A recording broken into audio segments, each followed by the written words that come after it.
Christy Schreier, and we're here to look at works that changed the world and changed us. We hope you've enjoyed this series on Romeo and Juliet, and we ask that if you did, please give us a 5-star rating. It moves us up on the algorithms, you know, those weird spirits that control the interwebs. And I'm Gary Shriver, and this is the How to Love Lit podcast. Christy, speaking of those algorithms, of course, our minds go straight to the pressures of social media, and that's on your mind. But in some ways, as we finish out Romeo and Juliet, we can see that social pressure has been detrimental, at least since the 1300s. If you are of the mindset that this is a true story anyway, how's that for a segue and a tie-in? Well, you know that I'm a firm believer that this is a true story at some level, maybe with a different ending if I could write it myself. But Well, indeed. And, although it's fun to think of Juliet as being real when we think about visiting her home in Verona, as we come to the conclusion today, if we think of her as a real girl struggling with real anxiety and intense pressure, the story gets so much more tragic. Oh, there's no doubt. If you remember episode 1 of the series, we discussed how in comedies we can laugh at the protagonists because we're better than they are. But in tragedies, we can grieve for the protagonists because they are better than we are, and they don't deserve what's coming. Here, as we finish out this book, these two protagonists have gone from silly teenage lovebirds we all related to and laughed at / romantic comedy characters. And then they move to these incredibly isolated children who find despair and don't see a way out when everyone else in the world can easily see one. I mean, they're tragic heroes. Well, I agree with that. I mean, Romeo is lovable, albeit a little silly in Act 1 as he pines away for Rosalind all the way until the moment he sees Juliet. And then he immediately falls head over heels for her. Then, of course, you've heard me talk admiringly about the way Shakespeare has portrayed Juliet, I think, from the very beginning. She's strong. She's extremely intelligent. She's very decisive. She seems to understand how to understand herself. And she's so young, but she seems to know a little bit about what she wants for her life. Well, yes, and what we discussed in episode 2 is that she may be the only one in Verona that is all those things. Verona is a wreck. The feud is pointless. The teenagers and young adults are drifting around with nothing to do.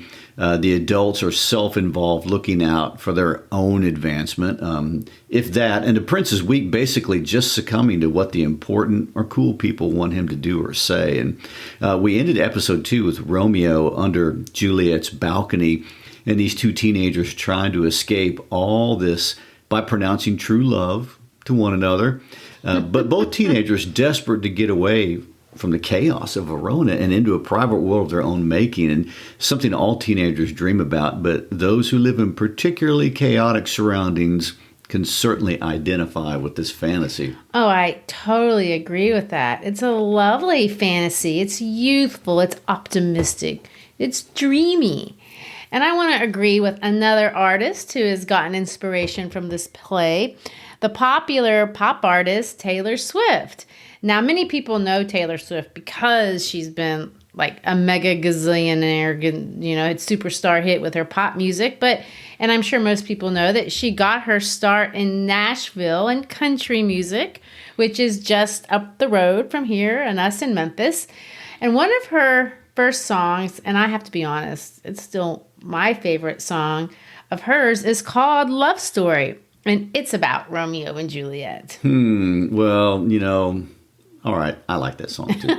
And if I thought we could play it without getting into copyright trouble, I'd play a clip from it. But according to her description of how the song came about, she had a boyfriend at the time that her parents didn't like. How many people have lived that story? And her experience with this boyfriend reminded her of the great classic Shakespearean work, and she identified with the dream of Romeo and Juliet. Yes, and although I really didn't know that about the backstory of the song, I do believe that Taylor Swift really tracks with Shakespeare and really understands the character of Juliet probably more than I would think a lot of readers do, really.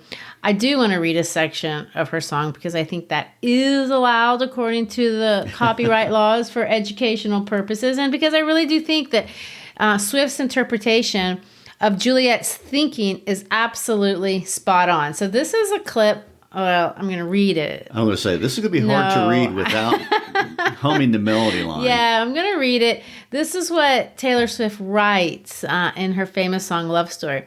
Romeo, take me somewhere we can be alone. I'll be waiting.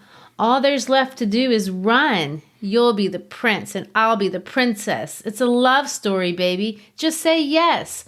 Romeo, save me. They're trying to tell me how to feel. This love is difficult, but it's real. Don't be afraid. We'll make it out of this mess. It's a love story, baby. Just say yes. Oh. That part, I mean, yeah. I know.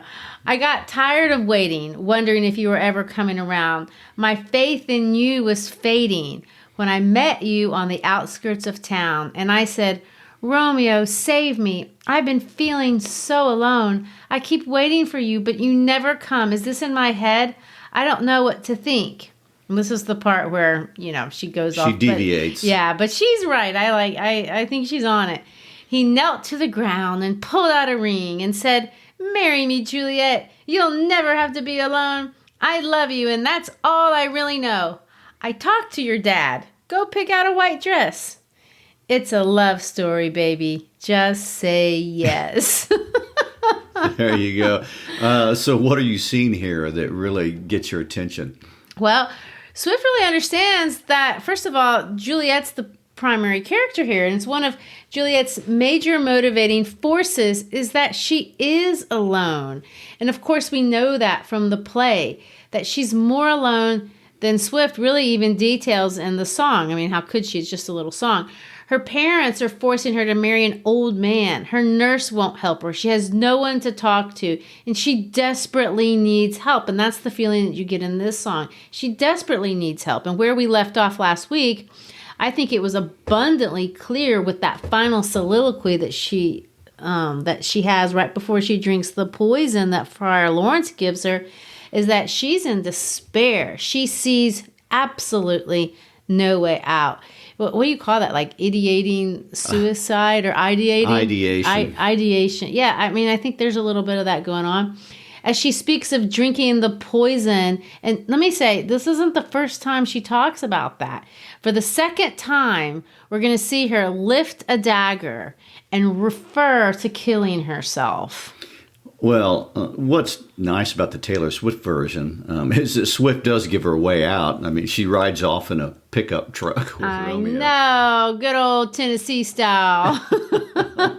I really like that part, too. First of all, it is very Tennessee. But as you recall from episode 3, that's not how Shakespeare builds our story. In Act 3 of this play, Tybalt, the only real antagonist in the whole thing, stabs Romeo's best friend, Mercutio.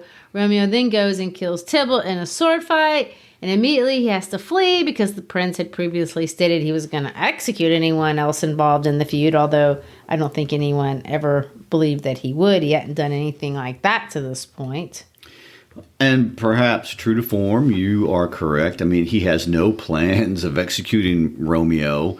Romeo is banished to live 20 miles out of town. The end of the world. In a place called Mantua. I guess we can think of it as the suburbs. He's been banished to the burbs. The end of the world. A fate worse than death, no doubt. But right before Romeo heads out, he stops for one steamy scene with Juliet climbing up that balcony and heading out at first light, or as they put it, at the singing of the larks. Oh, yes, the singing of the larks. But he leaves Juliet, which is something I don't get. Like, my modern mind can't wrap itself around that idea. It's one of those things that I think a lot of readers read and look at in disbelief, because you should be thinking, why aren't you running away, Juliet? Why don't you go with them? That's what Taylor Swift would do. Clearly, she's told us. And then we'd have the pick up happy story. Yes, but of course, we would not have a tragedy. Oh, there is that. And this is Shakespeare's play, so he gets to do what he wants. And so from here on out, If anyone sat back and thought through all the endless chances there were to change the narrative, I mean, the possibilities are infinite. But again, isn't that also what youth is about? I mean, isn't that what life's about? And maybe that's why we like this play. We all know what it's like to look back and see the missed opportunities. And another thing that really catches my attention is the exaggeration of the problem. When you're young, everything feels like the end of the world. Even 20 miles out of town seems like the end of the world. And every problem is the worst problem anyone's ever faced. And everything is possibilityless, or until it isn't. You see no end, and then all of a sudden you catch a break and the world is beautiful again until the next catastrophe, and on it goes. And the younger you are, the more deeply you feel everything. Well, I mean, that is so true. In the first grade, an apple accidentally being left in your desk and rotting, and then the other kids laughing. That shame can last 10 years. That's a true story, by the way. Did that happen to you? No, but it happened to one of my kids. Sweet, Oh. I know. In Romeo and Juliet, the outside observer, now we're here safely 400 years removed, can look back at this couple and say, exiled 20 miles down the road, that's not worthy of death. But in that moment, Romeo can't see that, not from his perspective. Well, we can't knock that youthful passion. I mean, that's what's great about being young, and the longer you can hold on to the passions in life that it has to offer, I mean, the better. But the downside is sometimes that passion keeps you from proper problem solving, as we saw. So instead of spending the night planning, Romeo leaves, and Juliet runs to Friar Lawrence, who, as a reasonable adult and man of God, should have gone to the Capulets with the truth and advocated for these two teenagers. I mean, perhaps protecting them with his priestly authority. And in fact, the case could be made that, again, we see Shakespeare suggesting elements of the political world, and it's wrongly transcended over the spiritual. Friar Lawrence should have exerted his influence towards counseling those obviously hurting families and advocating for this noble girl, but instead, maybe because he's misguided, maybe because he's scared of the political ramifications of facing down the powerful, or maybe he's just a foolish person. But for whatever reason, he doesn't give any religious or spiritual counsel at this time. He doesn't push the pause button for anybody. Well, no, and in Verona, as I've said, adults don't act like adults. He's just like everyone else, and he conceives an insanely complicated plan of misdirection. Juliet is to take a potion, basically to be put in a cataleptic trance. A cataleptic trance. I would like to interject something here, just in case anyone gets any crazy ideas. This drug is an element of fantasy. There is no such thing as a cataleptic trance-inducing drug. FYI. True. And what happens in the play, at least this is a literary kind of interesting point, is that for the first time, we're going to see a sizable gap in time, because this has been such a rushed play. We've talked about that being one of the ideas. Rush. But 36 hours, let me say, are now going to be skipped over. Friar Lawrence gives Juliet this drug on Tuesday morning. What happens next, we don't know. The next thing we know is on Wednesday night, we see Juliet telling her father that she's okay with marrying Paris. They're going to be married the very next morning. That's the plan. But again, instead of jumping out that balcony and running away in the middle of the night, she drinks the poison and falls into the trance, which that plan works for the moment, a little bit. The parents cry, they have a funeral, they take her to the family vault. Which brings us to Act 5, the final act. And again, we're reminded that there really is not a true conflict in the play. There's no antagonist. I mean, who's persecuting these teenagers? It's not the prince. Juliet's mom swears to kill Romeo, but she's really not taking any action. And Mr. Capulet is forcing Juliet to marry Paris. but we don't really even understand why. I mean, why do we have to act with such haste? Why is there such a sense of panic here? In some obvious ways, this just doesn't make sense. And Shakespeare makes the pace deliberately hectic. Every audience member is forced to ask that question, why, like they're being taken along on a runaway train. Yeah, you do beg the question. And yet, and I brought this up last week because I think Shakespeare introduces this idea in the first sonnet as in the prologue, haste itself, I think, develops into being the primary antagonist. Haste is the antagonist. And of course, if we think about it, that happens a lot. I can speak for myself. How many times have I rushed into something and then thought, oh, that was a mess up? Sometimes I don't even know why. I have to think about that. Why do I feel so compelled to act so quickly and impulsively? But there does seem to be at times some sort of metaphysical pressure in the universe that pushes us and you just can't stop yourself. It's hard to resist. Oh, that's what you're going to blame it on? I think there's a thing to haste. And impulsiveness, some of us have rushes to judgment and rushes to action. But it's a metaphysical pressure of the universe? Yeah, I'm not blaming myself. Okay. I'm glad it's not like low impulse control. No, Shakespeare says it's the stars. Oh, okay. Well, we've all impulsively shopped for sure, and we've rushed to judgments about people. That's common. I know people that have quit their job or even worse, fired someone and all because they were compelled by this impulsive need to rush and a mob mentality inside your own mind. I mean, the casinos are criminal about it. They do. They have monetized that. They have.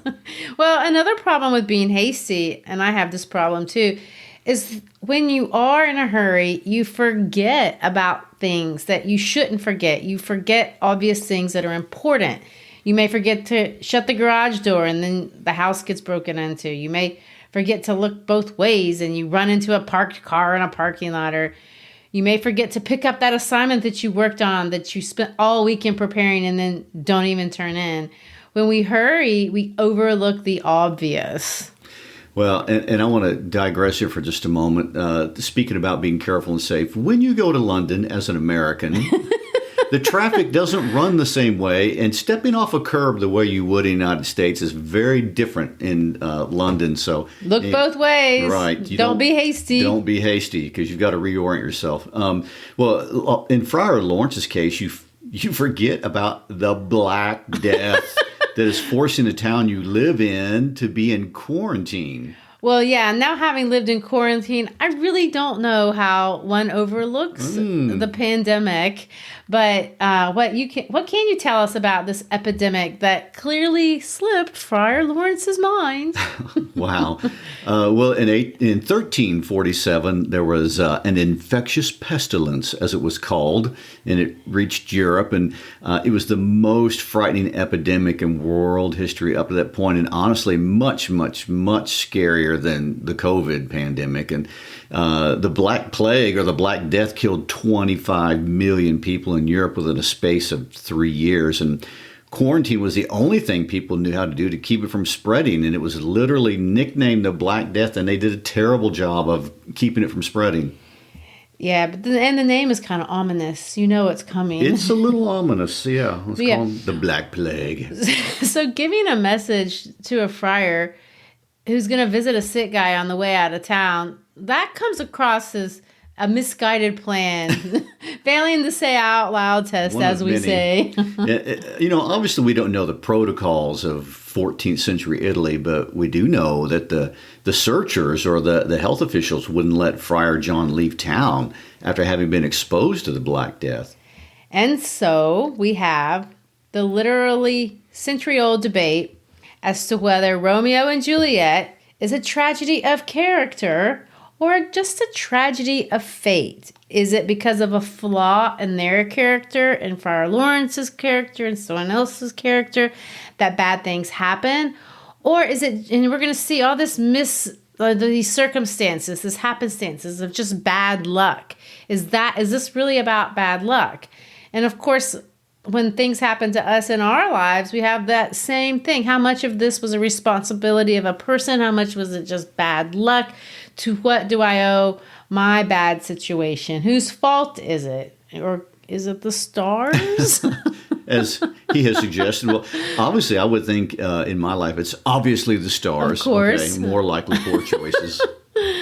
Well, maybe. Although what we see in this place is not a pervasiveness of malevolence or even really true stupidity.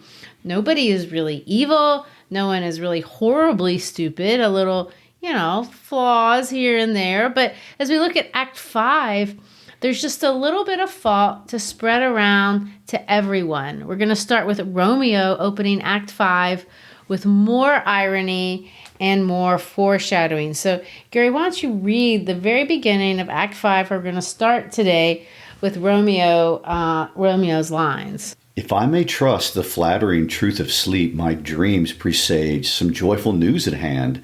My bosom's Lord sits lightly in his throne, and all this day an unaccustomed spirit lifts me above the ground with cheerful thoughts. I dreamt my lady came and found me dead. Strange dream that gives a dead man leave to think, and breathe such life with kisses in my lips that I revived and was an emperor. Ah me, how sweet is love itself possessed, when but love's shadows are so rich in joy. So this is a really interesting way to start the act, because you can see that Romeo is in Mantua. So he's been exiled. That was the end of the world just a few moments ago. But here he's happy. We see a lot of happy imagery. But strangely, it's also mixed with all this imagery between death and love. He's dead. He's being kissed. He's being revived. To which his servant Balthazar brings him the bad news that Juliet has died. Yeah, and that changes it immediately. We're going to see a great theme emerge through this exchange with Balthazar. Romeo decides right then that he has to leave right this minute to do something that the audience is going to find out, just as soon as Balthazar leaves, and it's very, very destructive. But on his way out, Balthazar says this: I do beseech you, sir, have patience. Your looks are pale and wild, and do import some misadventure. So in other words, here we go. Slow down. So for the first time, somebody's saying slow down. And it's Balthazar. And of course, Romeo doesn't want to have patience. He doesn't want to think slowly. And instead he screams out, I defy you, stars. This, of course, is the language in the prologue, defying the tragedy of fate. In fact, blaming fate. But Mercutio told him in Act 1 not to believe dreams. Mercutio has warned him, dreamers often lie. I know, and there's nothing but irony here for the person that's watching the play, because we know Juliet is not dead. There is a verse in the Bible that says, they have eyes but see not. And it's an interesting expression, and it's worthy of thought, because how can you possibly have eyes and not see? But I have to be honest, the older I get, the more I understand it's often possible to have eyes and not see. This is a tangent, but it reminds me of when I moved to Japan after I graduated from college. I had taken a teaching job, and I'd moved to this town called Shizuoka. When I got there, I remember thinking, wow, this place is just like the States. They have malls, McDonald's, cars. I looked around and I saw a lot of things, but I didn't understand what I was seeing. I had eyes, but I couldn't see. So after a year of living there, I began to notice and see things that I hadn't understood from the beginning. I had been looking with my eyes at first, but it took a long time to be able to really see. Yes, and being able to really see is about context and putting in a comparison to the world around you. And it is a caution to be careful about interpreting what you see. Knowing how to correctly interpret what you see is something that we all have to become aware of, but we often don't pay attention. And in Act 5, it seems no one correctly interprets what they see. That's going to be it the whole way out. This idea has actually been alluded to in Act 1. I like this line. When Capulet's servant comes up to Romeo the night before the party, he has this invitation list, and he asks if Romeo can read the letters because he can't interpret what he sees. And he literally asks Romeo, can you read anything you see? What we are going to find out is that no, Romeo cannot read anything he can see. In fact, no one can. And perhaps maybe that's what fate is. Maybe that's the definition of fate. Are we able to correctly interpret and make judgments based on what we think we see? Great question. And scene 2 is about Friar Lawrence learning that Friar John has not delivered his letter. And so in another really strange set of circumstances, he begins to worry, but strangely not about Romeo, only about Juliet. Juliet will be awake in 3 hours, and he knows he needs to get her out of the creepy skeleton-infested tomb. I would have appreciated it. Which is part of the bad plan. So he asks Friar John to go get a crowbar, but unimaginably he altogether forgets Romeo. And that seems to be a tragedy of character. How can a man who has devised this really complex plan forget a main component of his own plan? Oh, that's so true. But that's not the only twist. When we get to scene 3, lo and behold, look who shows up in the middle of the night to bizarrely mourn the death of Juliet. None other than the ridiculous Paris, the old geezer who wanted to marry her the next morning, whom she could not stand, as we saw from what she told the friar she would rather do than to marry this guy. She'd rather be confined with bears. Oh, yeah, I remember that. The person who had absolutely zero relationship with Juliet decides to come to a tomb in the middle of the night. And of course, Romeo just happens to be there. And of course, no one has any idea how to properly interpret this encounter. Paris challenges Romeo. Romeo, to his credit, does try to get out of the fight, but Paris will have none of it. Well, for a character so obsessed with love, we do have to hand it to Romeo. He clearly has his fencing skills, and he kills Paris. Now he's a murderer times 2, and we as observers don't judge him really for either one. I mean, it's a tragedy of fate. It wasn't his fault. There is a lot to explain, but at the end of the day, if it had been me, I think this would have been something that really impacted my state of mind. I think, of course, it would. There's a bit of literary imagery I want to bring up here at this point, perhaps reinforcing that point, really. It's something I brought up before, but I want to bring it up again. If you remember on the balcony scene, I pointed out that Shakespeare really plays around so much with imagery of light versus darkness. Everything Romeo and Juliet do is in the dark. They only meet in the dark, but Romeo calls Juliet the sun. There's actually a lot of light associated with the couple, even though there's also a lot of darkness that we see around. Well, when we get here, Romeo opens the tomb in order to get to Juliet, but also to put down Paris. And he looks at Juliet and he delivers these lines. A grave. Oh no, a lantern, slaughtered youth. For here lies Juliet, and her beauty makes this vault a feasting presence full of light. Death, lie thou there by a dead man interred. How oft when men are at the point of death have they been merry, which their keepers call a lightning before death. Oh, how may I call this a lightning? Oh, my love, my wife, death that hath sucked the honey of thy breath has no power yet upon thy beauty. Thou art not conquered. Beauty's ensign yet is crimson in thy lips and in thy cheeks, and death's pale flag is not advanced there. Tybalt lies there in the bloody sheet. Oh, what more favor can I do to thee than with that hand that cut thy youth in twain to sunder his that was thine enemy? So what here I want to point out, look at light here as a symbolic image of beauty, but it's usually a lot of times used as a symbol of wisdom. There's a clear dichotomy between right and wrong. But Romeo, he has eyes, but he can't see. He can't even see the difference of death and life. Or to paraphrase Capulet's servants, he cannot read what he's looking at because she is waking up. There is an ambiguity here between right and wrong, good and evil, love and hate, all the things Shakespeare has been playing around with this entire play. And at this moment, he is looking at a person who's really full of life. He's actually looking at a beautiful girl minutes before she's going to wake up.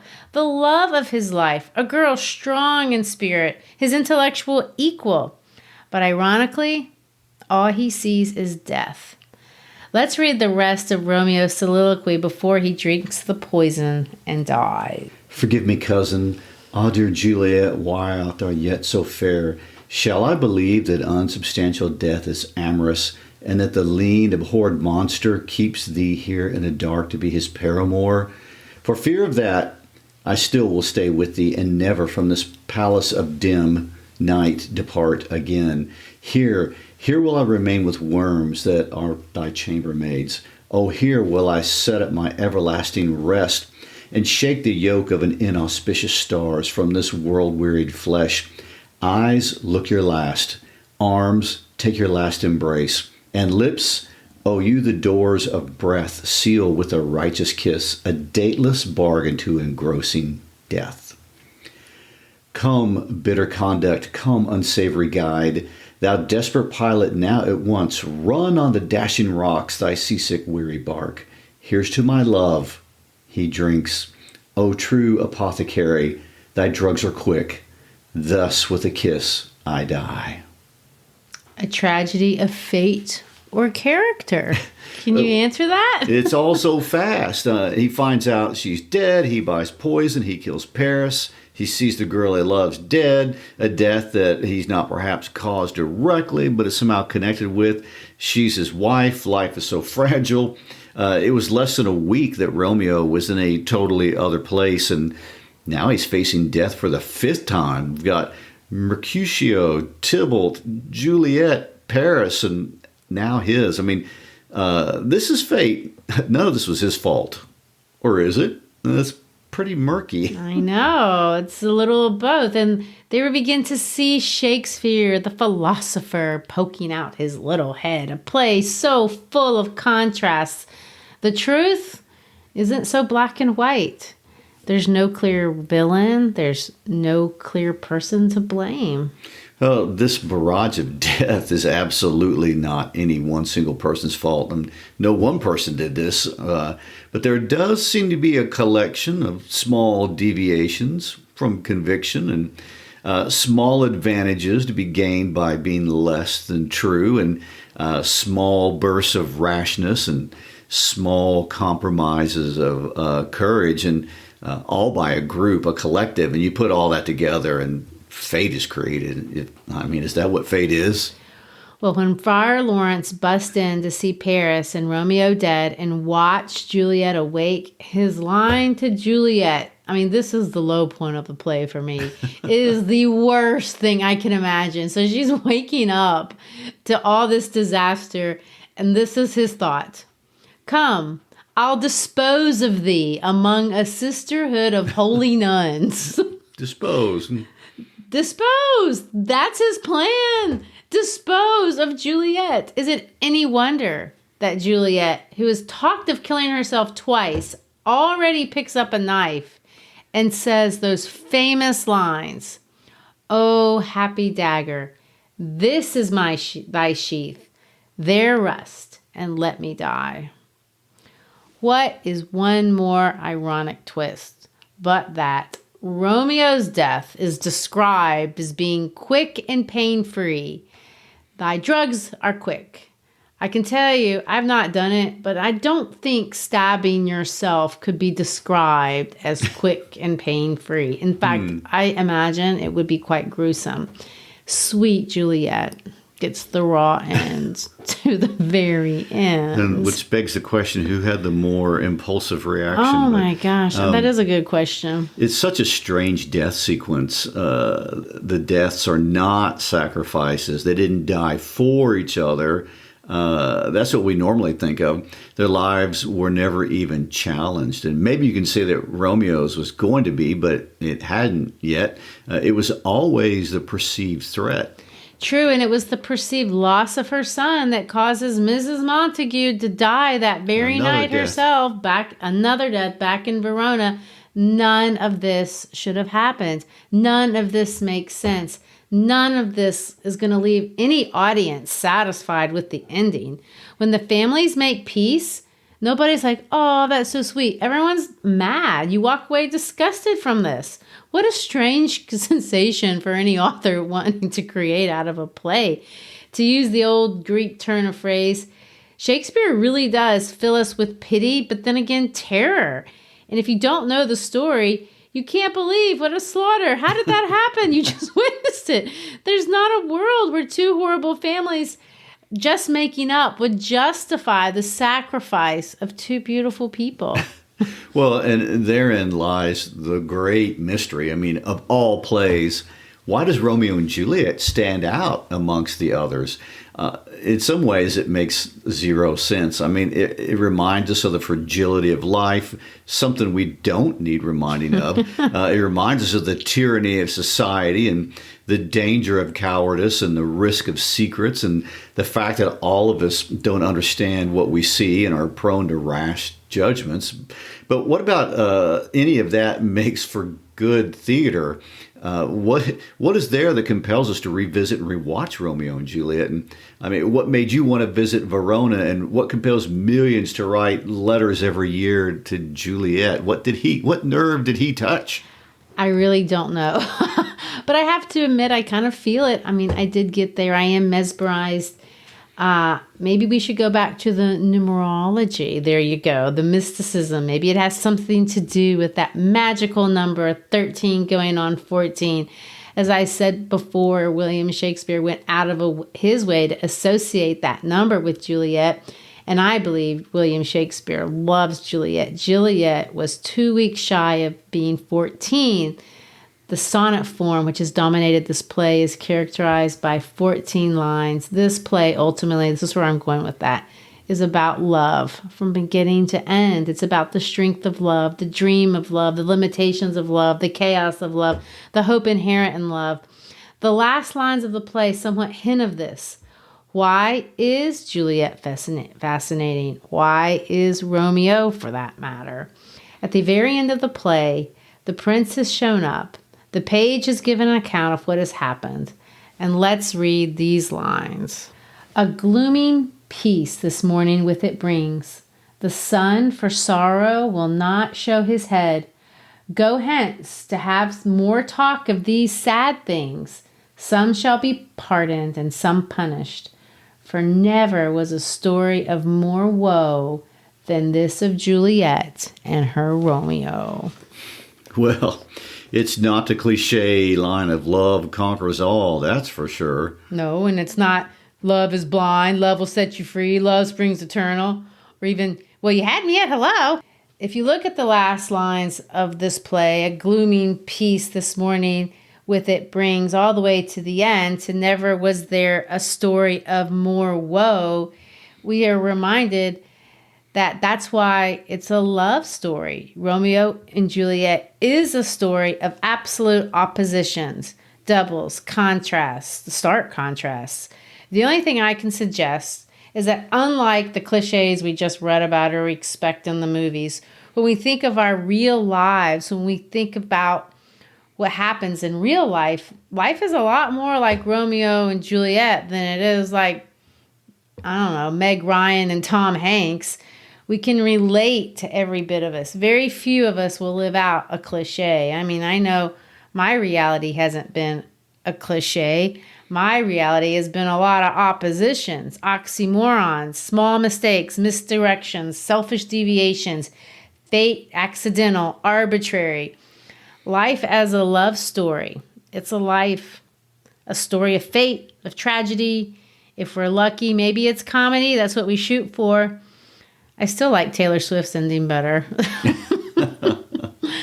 As a way to conclude Romeo and Juliet, I think we do need to finish by reading one of Shakespeare's, absolutely one of his most famous sonnets. I could spend an entire episode on this sonnet alone, but I won't. Sonnet 116. I do want to point out that it's an iambic pentameter, of course. It follows Shakespeare's sequence, his rhyme sequence, A, B, A, B, C, D, C, D, E, F, E, F, G, G. And he writes for us a nice definition of true love. What it is not, perhaps what it is. I'm not going to interrupt you and analyze it line by line because I want it to be pretty. I want everyone to finish this episode enjoying the words of Shakespeare, talking about love, being about intellectual compatibility, which I think is something we see in the play. It talks about not admitting impediments. In other words, the impediments are there, but I'm not going to let them in. It's about not changing the other person, but settling in, loving over time. It uses some of the very imagery of love as a star that we see in Romeo and Juliet, a guide, a light, but maybe far away. This sonnet is kind of abstract. I understand that. And it's also very hard to understand. But people love it. It connects with the beauty of youth. There's rosy lips and there's cheeks, and it's sweet and endearing. Maybe it's a real definition of Eros. I don't know. That's for each of us to decide. But much love to you all. Gary, let's conclude by reading Shakespearean Sonnet 116. Let me not to the marriage of true minds admit impediments. Love is not love which alters when it alteration finds, or bends with the remover to remove. Oh no, it is ever fixed mark that looks on tempests and is never shaken. It is the star to every wandering bark, whose worth's unknown, although his height be taken. Love's not time's fool, though rosy lips and cheeks within his bending sickle's compass come. Love alters not with his brief hours and weeks, but it bears it out even to the edge of doom. If this be error and upon me proved, I never writ, nor no man ever loved. And on that inspirational note about love, we're going to wind things up today. And this week, we want to give a special shout out to our good podcast friend, Travis James, from the podcast Currently On. Travis is a veteran podcaster who helped us set up our pod page, and his podcast currently speaks to current music and other events of culture and importance. And thanks, Travis, for being a great member of the podcast community. Check out our pod pages and check out Travis's podcast. Peace out.